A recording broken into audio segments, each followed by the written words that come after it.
Hi, welcome back to another episode of Landscape and Garden Secrets, Tips from the Pros with Sterling Landscape. Today we're going to talk to you about annuals, and we are going to teach you how to be successful in planting not only sun but shade pots, and we're also going to do an install for pansies, as a matter of fact, in the beds up next to our offices. We're going to go over the plant selection, why we chose them, and what we want our end result to be. We're also going to show you some of our favorite products to use. We're going to have a fertilizer that will feed your plants throughout the season. We have some soil moisture, which we like to incorporate in case there's little periods of drought. That'll save your plants between waterings. So why don't we get started, and we'll put some pots together. We've got one for sun and we've got one for shade.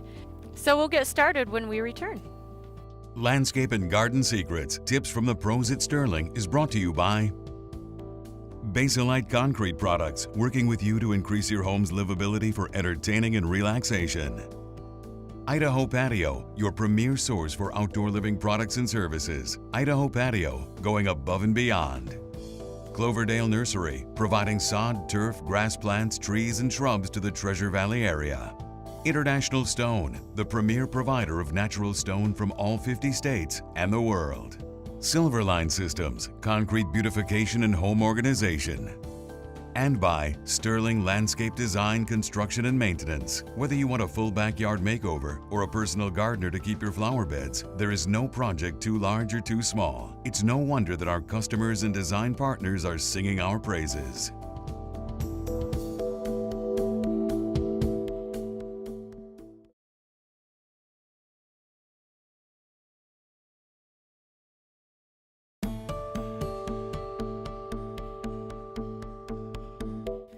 Welcome back. We're going to start with the sun pot. So Misty and I this morning picked out what we want. As you can see, we have something for height, and we have a bunch of different colors. I have some trailers. These are both going to trail over the pot, and then these will also mound and trail. So you want to make sure that you have a lot of different height variations and a good combination of colors that complement each other. So make sure that when you select your potting mix that you have a nice fluffy soil. You'll find more affordable options, but they are going to be very dense. And so if they're holding a lot of water and they're very dense and they're really heavy, that's going to be an indicator of them holding on to the moisture, not letting the roots breathe. So a nice fluffy soil to start off with is important. You also want to have plenty of perlite mixed in. That adds a little bit of aeration. And those are the white specks that you see in your soil. Mm-hmm. And now some of your soils are going to come with a slow release fertilizer incorporated. Ours doesn't, so we're going to make sure that we add some. This is going to feed them. This one, I believe this year, I have it feeding for 6 months. How cool. Yeah. So just mix it in. Another something that we like to add are some water storing crystals.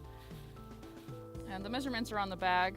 It's not super important to do exactly as the bag says. Just make sure you have enough, but you don't want to overload your pot because they'll swell to, 5 times their size. Yeah, and holding the water. Gonna suck up the water and keep your soil moist. So if you ever have a time when you don't get your pots watered, these are going to save your plants. And you want to make sure that they're in the soil profile, not on top, because those aren't going to do you any good if they're just on top of the soil. Okay, so now we have our fertilizer and the moisture crystals. So now let's get the soil pre-moistened. Awesome. Let me grab the hose. Your soil is initially hydrophobic, so it's going to resist taking up the water. That's why it's important to pre-moisten. Yep, you want to make sure and get your hands in there and mix it in. What do you think? Good? Yep. Okay. Thank you. All right, so I'm going to get you started. So you'll notice the roots on this. This is actually a good root structure. So you can see that we're starting to wrap around the pot, but there's not a lot of congestion or compaction in the root system. So A lot of times the gardeners want to tickle the roots no matter what and free up the space, but you will actually cause a lot more damage than you will to help the plant if they're not in need of that. So this is perfect. This is ready to go in the soil. If it's anything less, sometimes you'll find some that only have roots come into the center. Leave that whole root ball intact. Try not to even bother it when you're planting it. That will stress it out. You're breaking up the root ball, kind of like we showed you in the B&B segment.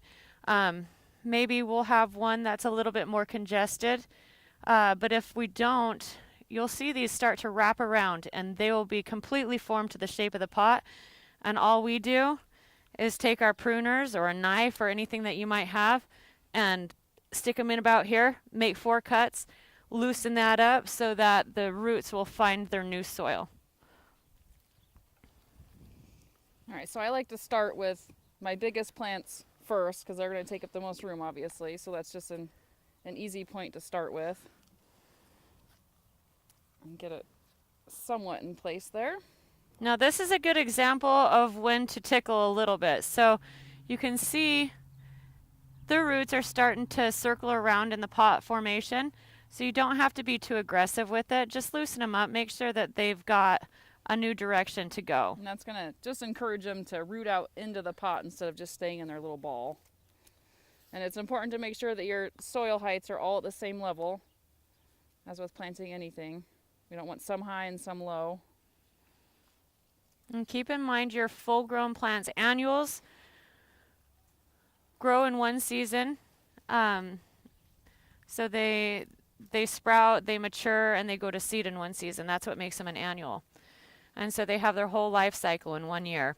And so you're going to see these plants under good conditions develop into their full potential. So keep in mind that height, width, whether they're mounding or cascading or upright.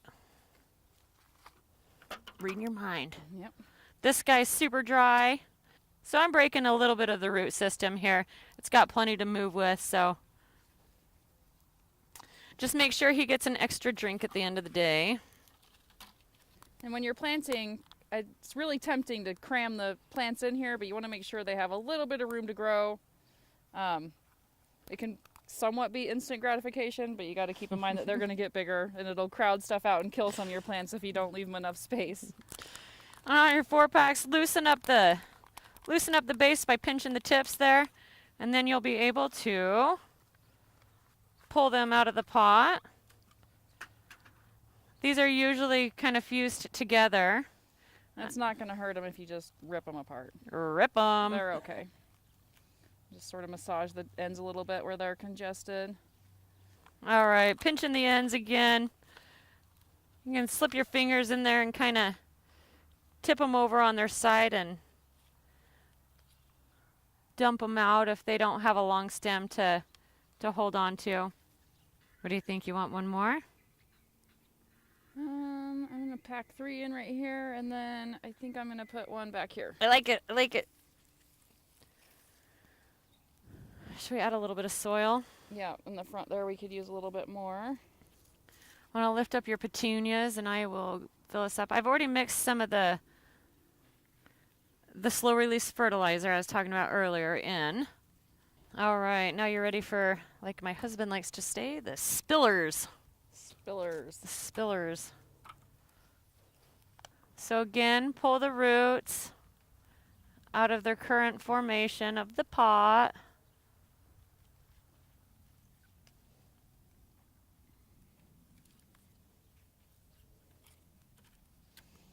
And a lot of times when we're doing these ones that trail over, you can get a little bit more soil in the pot under them and plant them sideways so that when you plant them, they're already encouraged to grow that way. So I'm not going to set it in upright. I'm going to set it in at an angle so that it's already growing over the pot where I want it. So this is one of our favorite annuals to use as well to spill over the sides of the pot. And it's a sweet potato vine. And at the end of the season, you will find pink potatoes In your pot. in your pot with the consistency of styrofoam. Don't eat them. Yeah, don't eat them. And this one here, in case anybody's wondering, is called a lotus vine. Mm-hmm. And it'll get, or a parrot's beak, I think is another name for it. It'll get these really awesome orange flowers that look like a parrot's beak. So this pot is going to go on a patio. So we're planting it as you're going to look down on it and see the plants. If you were to do a hanging basket, just remember that the hanging basket is going to be over your head. You're going to be looking up at it most likely. So you want most plants to be ones that are going to spill over the side and not focus so much on things that are going to grow upright. So one thing that I ought to mention to you pertains to the geraniums and the petunias. They have a pest and it's called a budworm. And they're little caterpillars, green or a little bit brownish. They're a little bit over an inch long. They're pretty skinny. And big indicators are loss of blooms. If you inspect your geraniums, you'll have little holes drilled through the buds. And if you see one, if you see one hole, they're starting to come on. There's a bacteria that you can apply called BT that gets on their soft bodies and is able to kill them. So that's pretty readily available at your local garden centers. It's called Bacillus thuringiensis and most effective in controlling the budworm. So if you start to see them fade in their blooms, check it out and see if budworms isn't your problem. Another tip, late in the season when it gets really hot, they've been through a long hot season, they get kind of stressed out, they stop flowering prolifically. So if that happens, even though we've put in the slow release fertilizer, I like to use a liquid fertilizer that you just mix in with your watering can and fertilize them that way. And that's going to give them an instant boost of the nutrients that they need to just push through that heat and keep flowering and looking beautiful. So this is our finished pot. Ta-da! When we come back, we'll do a shade pot.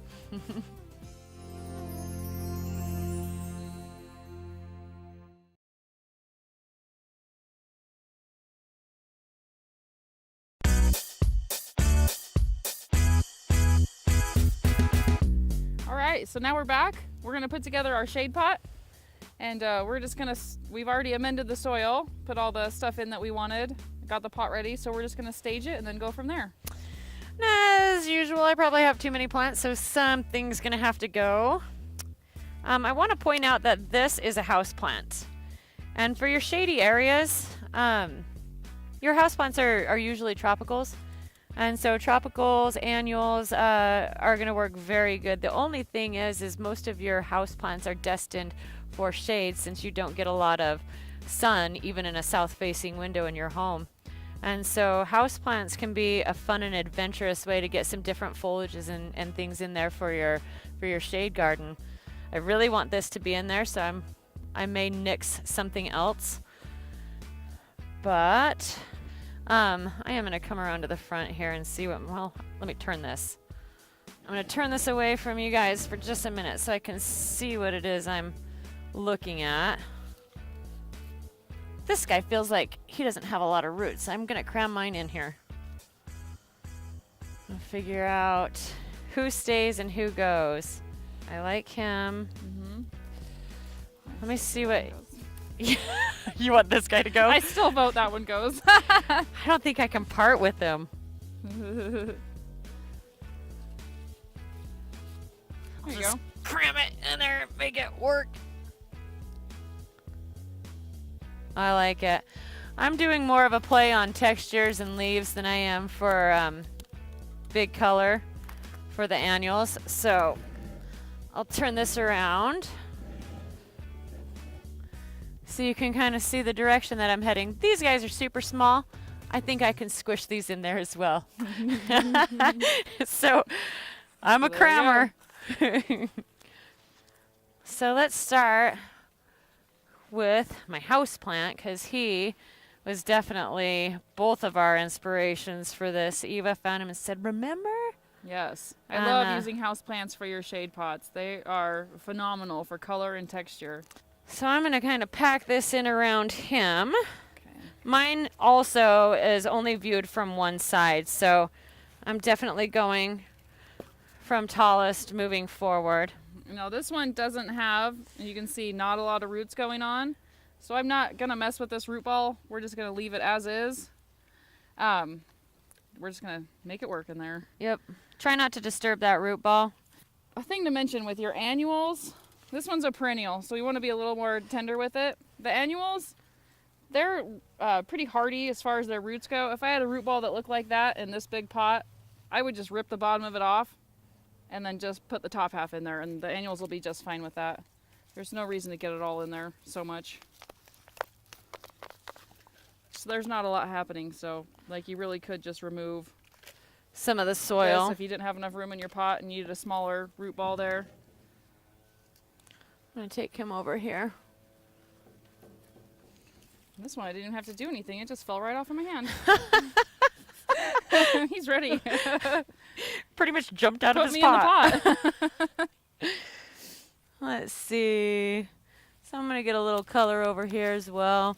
So I like to go ahead and pack my annuals in as I go along. If I mess something up, I can always scrape the soil away and make An adjustment. Yep. That way, at the end of the day, I don't have to backfill any of this back here. I'm only filling up here. Do you want this guy or do you want some fillers? You know, I really, really want that asparagus fern in Okay. here. The asparagus fern is really good for texture. It's going to give you some upright and some kind of floppy leaves or stems.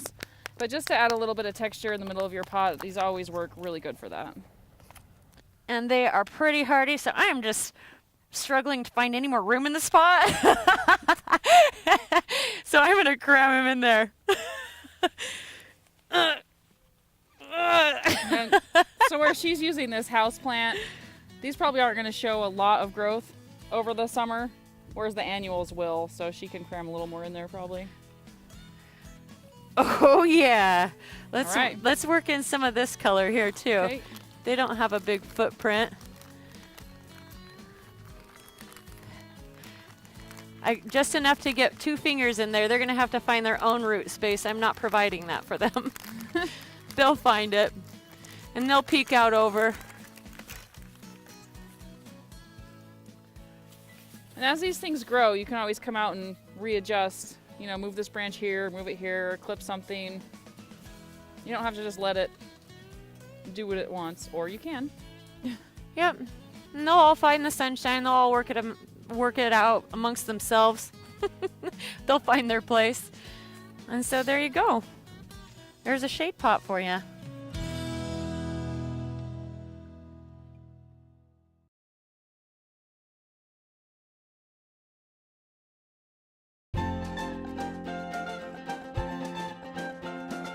Welcome back. Now we're going to show you how to do a mass planting in your beds. We like to plant in mass because it gives a much bigger impact, especially on those bigger properties. So rather than going onesies and twosies, The mass planting gives you the wow factor. yes. So we're going to start by clearing this area of all the bark because we spent money for it and we don't want it in the soil. So now we've got all of our bark out of the way, and what we're going to do is spread some compost. Eva's going to mix it in, loosen up the soil, and then it's going to be really easy planting from there. We like to put probably about 1 inch or 3 throughout the whole area. And once you mix it in the soil, you know, you have to be a little bit more careful with steer manure. But the compost that we use is derived from a lot of different sources, so it's not as hot, so you don't have to be quite as careful with it.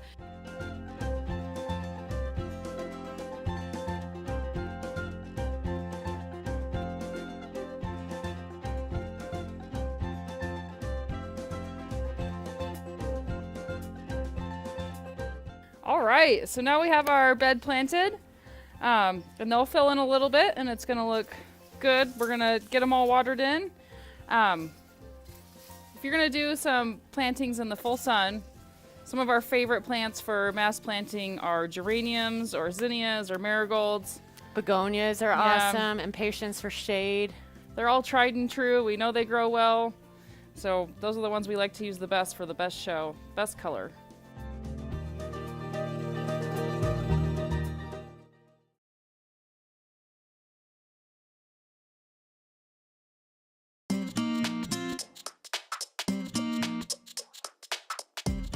Welcome back. It's now time for our question of the week, which is from Jackie of Fruitland, and she wants to know how to keep her annuals going throughout the season. So the most important thing that we already touched on was the fertilizer. We did the slow release, and then I mentioned doing a liquid fertilizer throughout the season or when it gets later, just to give them that extra boost that they need. So one of the key things to keeping your annuals looking good is to deadhead, and that's just removing any of the spent blooms. So this one's on its way out. I'm just gonna go ahead and take it off. It's important to cut these all the way back to the base like Eva just did too. Otherwise, next time you go in there to deadhead, you will stab yourself with one of the hardened stems. Yeah, so cut it all the way off. You can also, when these are spent, just pull them off with your fingers or use clippers. But getting the dead blooms off is going to be key to keeping your plants healthy. You're going to find a lot of improved varieties for petunias, especially that say that you don't have to deadhead them, that you don't have to pinch them back, that they're prolific bloomers without your assistance. So that's something to look for too. There's been a lot of improvement over the years to keep things going for the annuals, continuous blooms, more heat tolerant. Yeah. So check it out. Make sure you're visiting your independent nurseryman. They have the improved varieties. They might cost you a little bit more, but they're going to be better performers and they're going to take less care.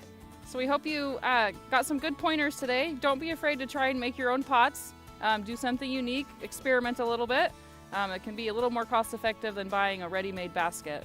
Join us next week for our final spring episode where we're going to teach you how to prep your vegetable gardens, what to plant, and how to make it happen. So please join us for our last episode. We'll see you next week. Thanks for watching.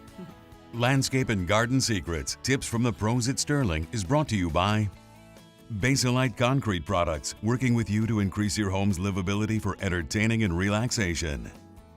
Idaho Patio, your premier source for outdoor living products and services. Idaho Patio, going above and beyond. Cloverdale Nursery, providing sod, turf, grass plants, trees, and shrubs to the Treasure Valley area. International Stone, the premier provider of natural stone from all 50 states and the world. Silverline Systems, concrete beautification and home organization.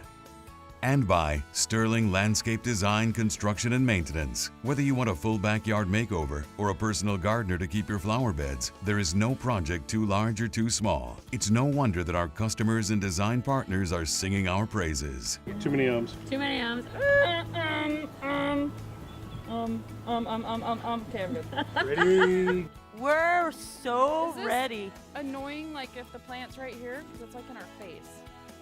I don't know what to do about that. I'll climb up here. Let's start that again. Talk to the Joe. Dad looks so interested.